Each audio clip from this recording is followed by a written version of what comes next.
Hey everybody, thanks for tuning in. Thanks to all my new subscribers.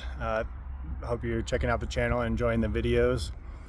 And I wanted to give an update on the next set of videos coming out here. It's from a new series of podcasts, a series we did on the book The Art of War.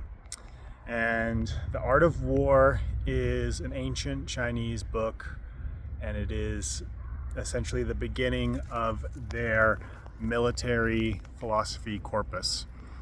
And it's an interesting book. A lot of people talk about it, and we read it and talked about it. So check that out. We're going to talk about it a little bit in the video, but there's a reason why this book is still read and talked about it. And one question we might ask is, well, do we just read it because it's old? Like there's this golden age view, like the old stuff is better. So is that all it is? Just an old book? Well, that's really just putting the cart before the horse.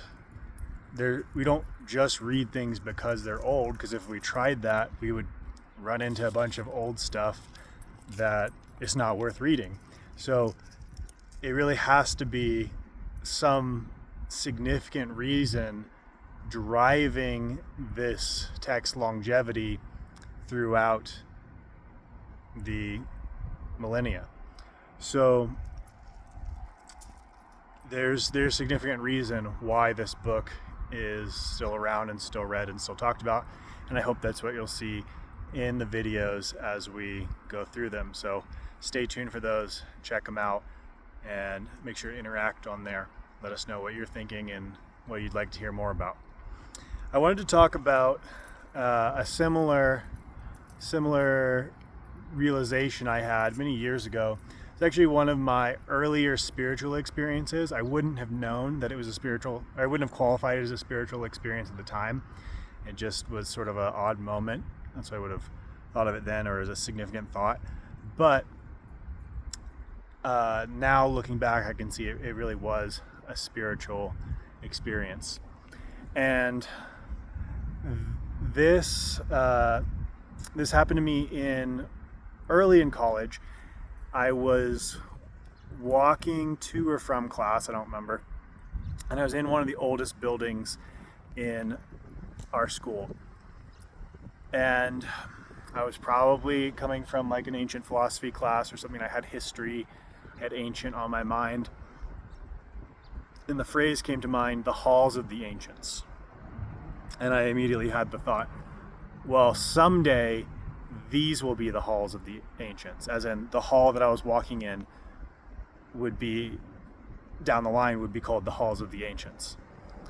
And and that was an interesting thought. There was sort of a powerful impulse behind it.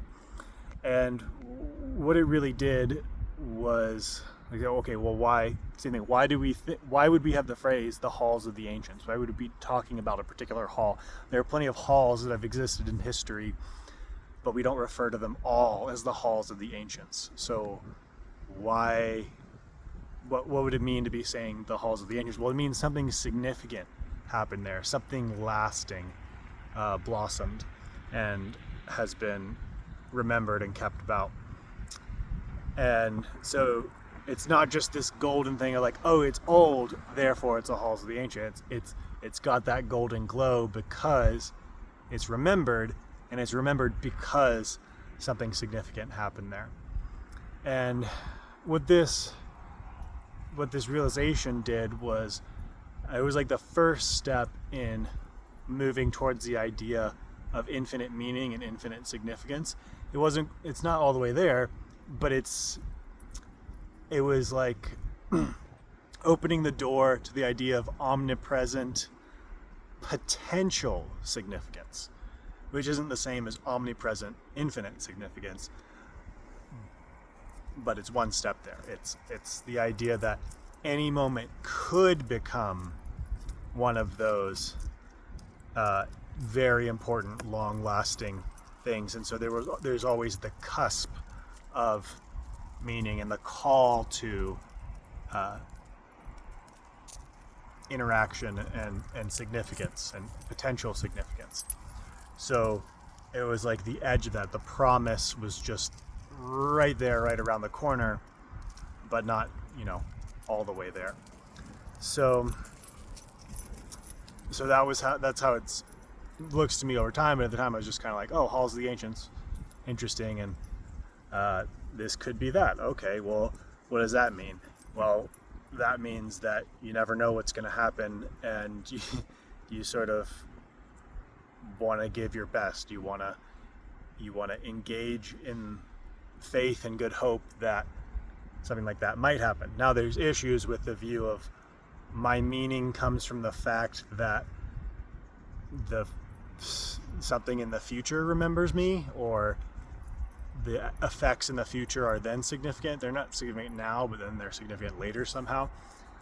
That is incoherent and is not how meaning works. That ties into some of our earlier videos and the book that we were going over, my book, Purpose and Form. So if you're interested in those topics, what is meaning?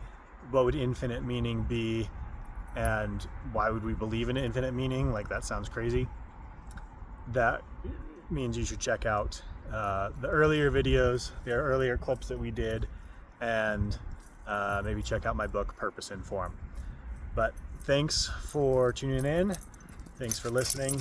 And there goes a dog. Make sure to give a like, subscribe, and comment. Let us know what you're thinking about and how the videos hit you. And make sure to share with someone you know who will love the content. All right. Thanks. God bless.